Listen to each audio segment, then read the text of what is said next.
Peace, love, liberty, radio. And the walls come crashing down as the war at home reaches your town. You have no choice, it's safe and clean. We all submit to the war machine. So this is the final regular show of 2015. Yes, there is the show on Wednesday, but Wednesday is not a regular show now, is it? No, Wednesday is the day that I answer your questions. So Wednesday will be the final Ask Me Anything of 2015. This is the final regular show of 2015, which means that I'm going to sort of try doing a year in review sort of thing. And I've got a couple of different articles pulled up that sort of go over year in review sort of things in a couple different manners. There's one from The Guardian where they have, I think the title here is 2015, the top news stories of the year in numbers, and all of their headlines for the various segments of their story are all number related. And I'll get into that. And I also have where CNN looks back at what they're considering the 15 stories that had people talking in 2015. But before I jump into either of those, I just want to sort of, recap some of what I consider to be the highlights of my year. So, most importantly, I would say, is the drastic weight loss that I've had, where back in late February, for some odd reason, I decided to step onto a scale, and I weighed 317 pounds. And then a couple of weeks later, I heard Penn Jillette talking on Penn Sunday School about how he did some kind of diet and wound up losing like 80 pounds in 90 days. And I was motivated and said, I can do that. And obviously I did not do it that fast, but I have lost a lot of weight. This morning when I stepped onto the scale, I was 181.2 pounds. So subtract that from the 317, and it's about 135, almost 136 pounds. And I thought that my weight loss was a little further progressed than it is, and I'll explain why. I've been keeping a tally, and I've got a spreadsheet, and I've tracked my weight loss, and I actually thought that I was below 180 about a week ago. And then apparently the scale that I was using, I found out was off by 5 pounds. So, and I don't know how long the scale has been off. So I don't know exactly how long I've been thinking that I was lighter than I am. But the scale that I'm using now I know is correct, and it's the same scale that I used when I weighed myself at 317 pounds, which is a different scale than the one that I've been using since then, and it's a weird sort of long story, but anyway, I'm down 135.8 pounds, almost 136 pounds from the end of February, and I've still got, I would say, about 10 pounds that I want to lose, maybe about 5 to 10, so I'm hoping to sort of stay in the 170 to 175 range after I, wind up losing weight. And, of course, there's some loose skin that I want to get rid of, and that's not going to go away overnight. That's going to take years to go away, if it ever winds up going away. But, there's some, what I would consider to be some trouble spots of, weird, odd patches of fat and skin that hopefully goes away at some point. So that would be like my personal top sort of thing of the year, the highlight of the year for me. Now, some other sort of changes that I've made, I modified the way the fans program works. The fans program, for those of you not familiar, is the Friends, Allies, and Numeri Supporters program that I have. And it's very similar to, if you listen to Free Talk Live, it's very similar to the AMP program that they have, where AMP stands for Advertise, Market, and Promote. Although the fans program, it doesn't really help me advertise, market, or promote the show. It helps me sort of get compensated for my time of making the various media projects that I make, and hopefully allows me to wind up making more of them. So I have a goal of bringing in $500 per month into the fans program. And when I hit that initial goal, I will, instead of doing a daily 5-minute newscast, I will still keep doing that, but I will update it twice. So there will be 3 times a day. So there will be the morning, afternoon-ish kind of edition, and then the evening edition of FPP Radio News. So there will be 3 versions of that daily newscast that I'll begin producing once I hit $500 per month. And right now I'm at about 10% of that goal. So if you want to see that wind up being produced, then you can join the fans program, fans.fppradio.com. Now, what was the change that happened with the fans program? Well, I had been running the fans program through PayPal and also using recurring payments through Coinbase. Well, what I wound up doing is switching over to Patreon, which makes it easier for me to deliver more perks. So basically, prior to the change, I think it was in August or September, but prior to the change, the only perk was you got a copy of the FPP News, which is a monthly newspaper that I publish. And I've got an update on that paper that I'll tell you about in just a moment. But when I switched over to the Patreon, using Patreon instead of through PayPal and Coinbase, one thing that Patreon allows you to do is deliver perks through them. So what I did is I now produce a commercial-free version of this podcast, Peace, Love, Liberty Radio.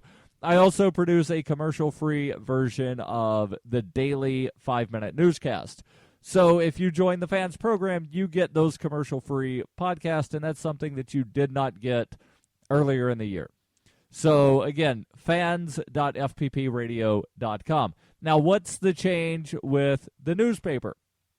Well, beginning next month, the newspaper will wind up being printed by a different printing company. I had been using the Keene Sentinel's print shop.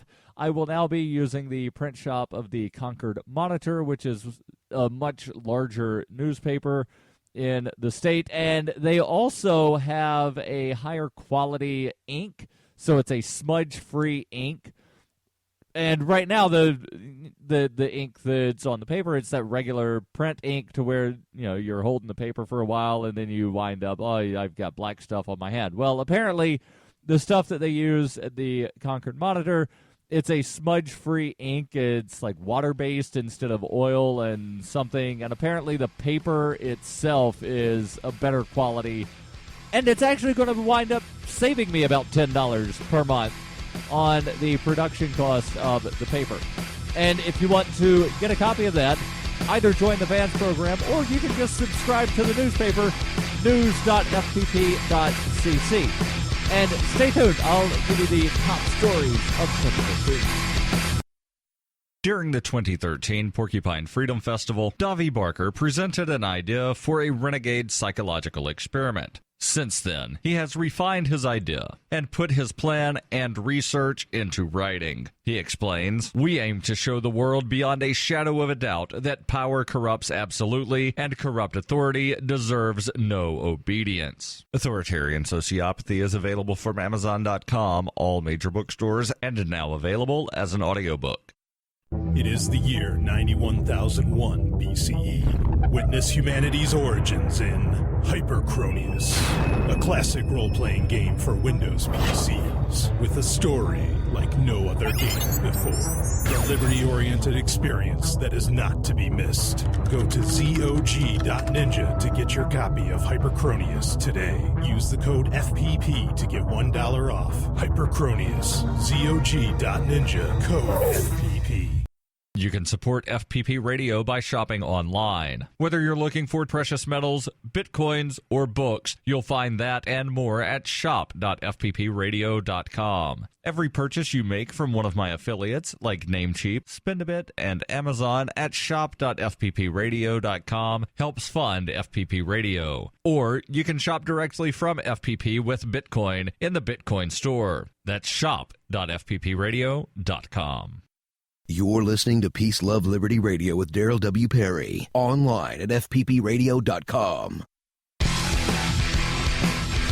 Before I give you the top stories of 2015, I want to make sure that I tell you about something very, very important, and that is a way that in 2016, or what remains of 2015, but definitely in 2016 and the future, a way that you can keep your free market money in the free economy. That is, if you advocate for using free market money, you do use Bitcoin as an alternative in a fiat-centric world, right?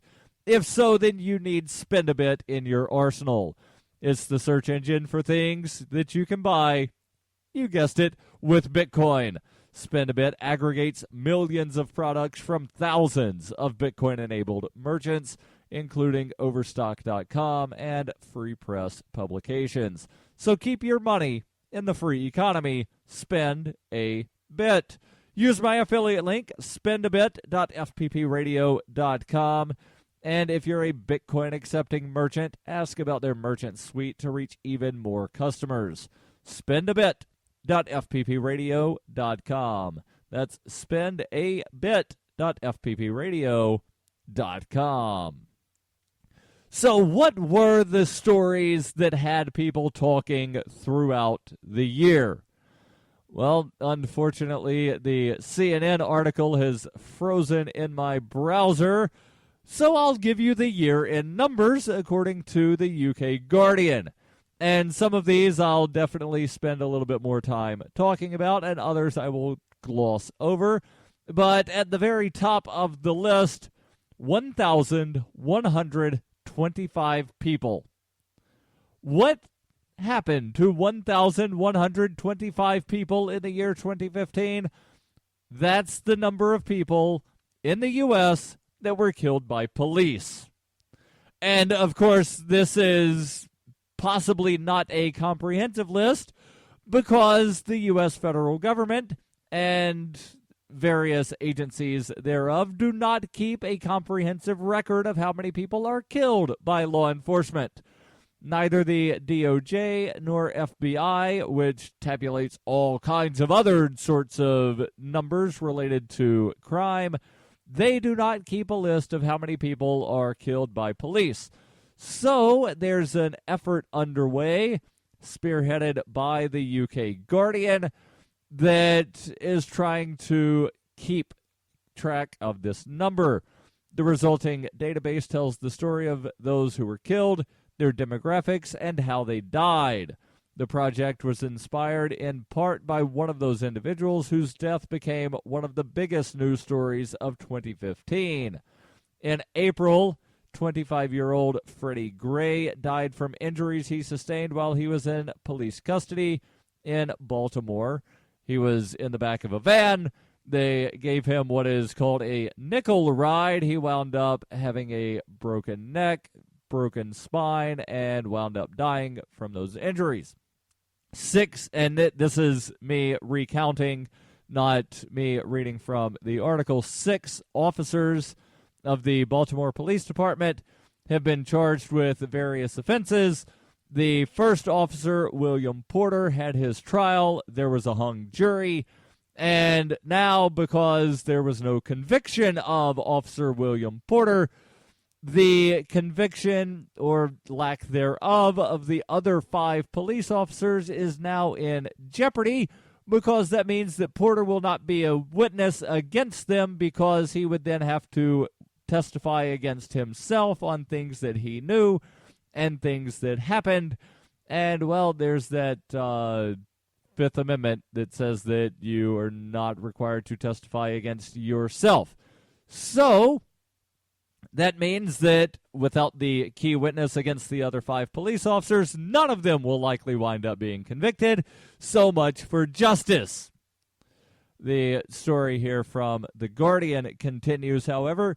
Gray's death and the more than 1,000 others documented so far this year have become a focal point for those protesting against police brutality and racial injustice in America.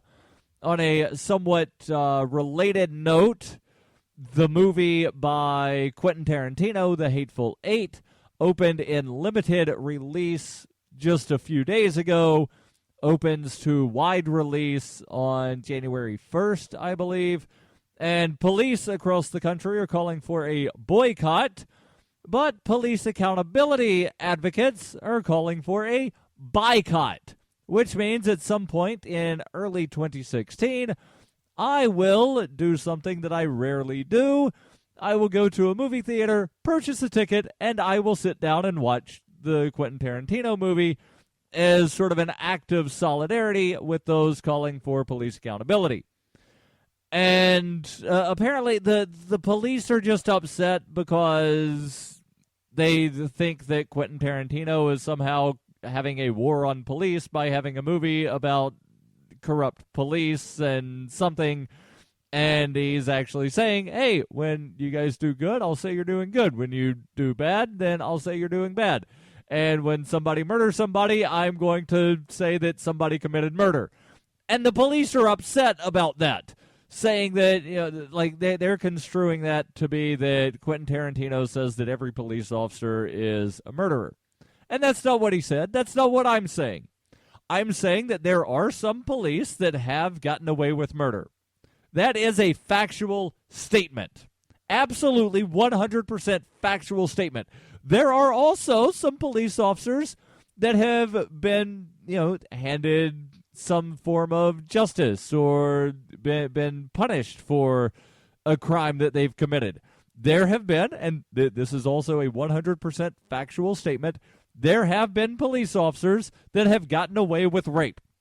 There have also been a few police officers that have wound up being punished for raping people. Does that mean that when I say that, officer so-and-so raped someone and there's evidence to support that officer so-and-so raped someone, that's not me saying that every police officer is a rapist. That's me saying that this one particular guy is a rapist. Or if I say that there were 6 police officers that were involved in the death of Freddie Gray, that's not me saying that every police officer in America is responsible for the death of Freddie Gray. That's me saying that there were 6 police officers involved in the death of Freddie Gray.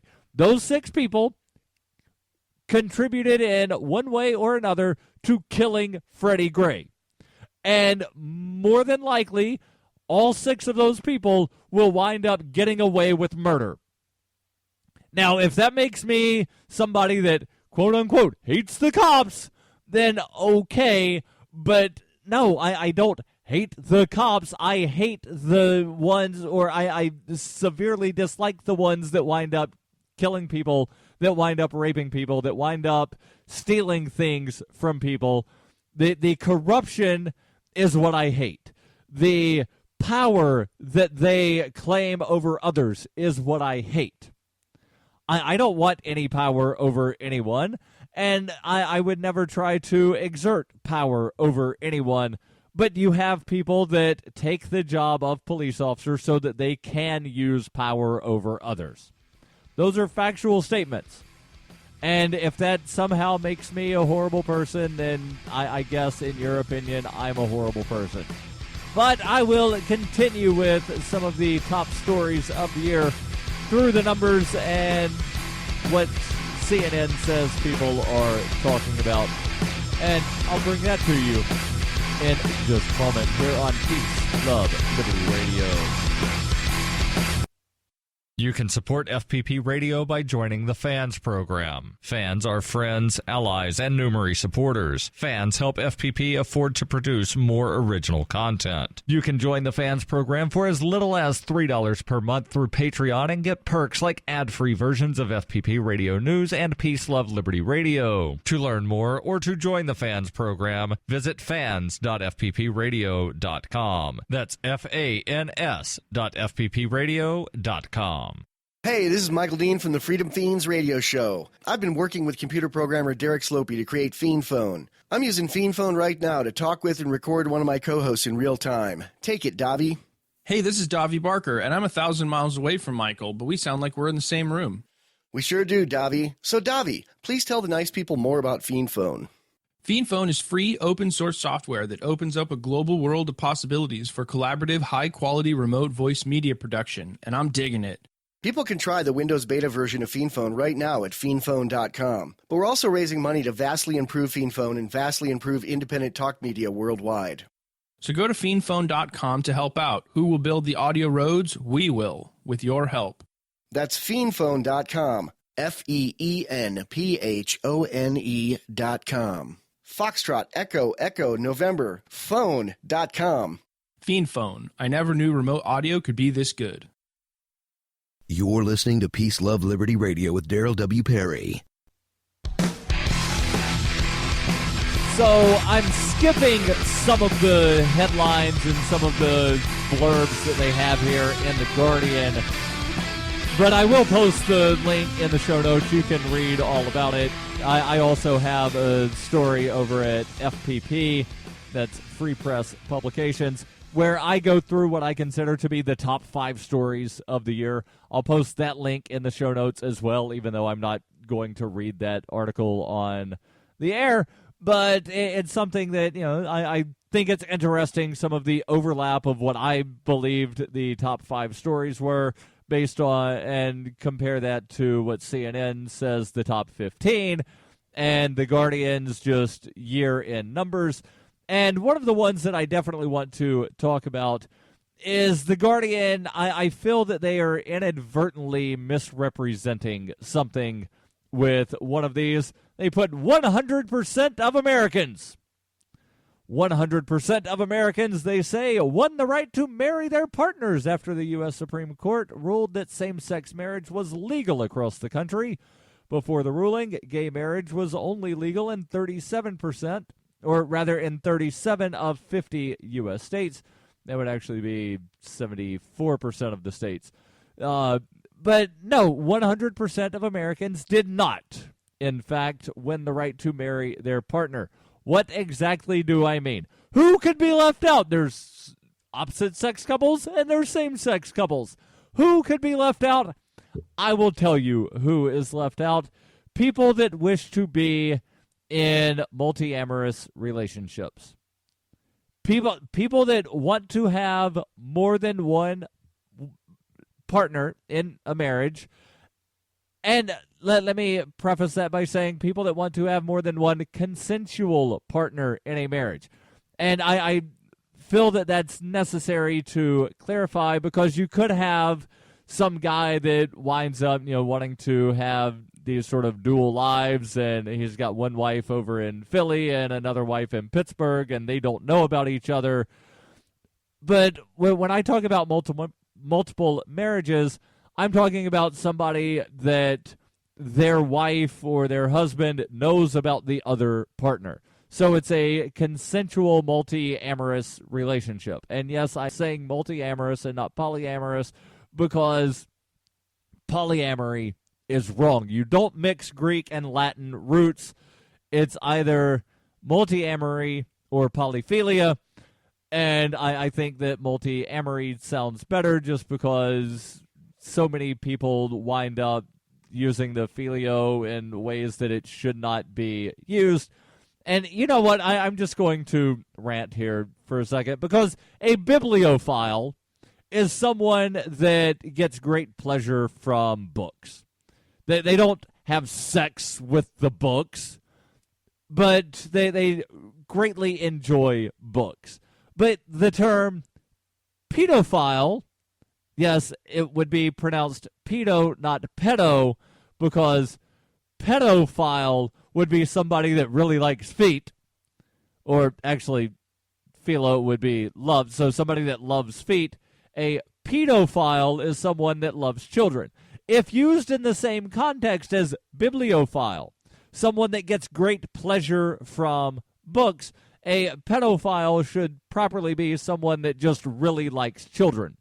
So when I say that based on the actual meaning of the word, Mr. Rogers would have, and I realize this is going to sound really strange, and it's probably going to, I hate to use the Tumblr verb or phrase, it's going to ruin your childhood. No, it's not actually going to ruin your childhood when I say that Mr. Rogers was probably a pedophile.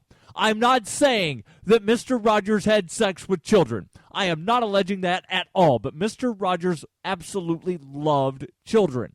And based on the actual words and the original meanings of the words, that word fits.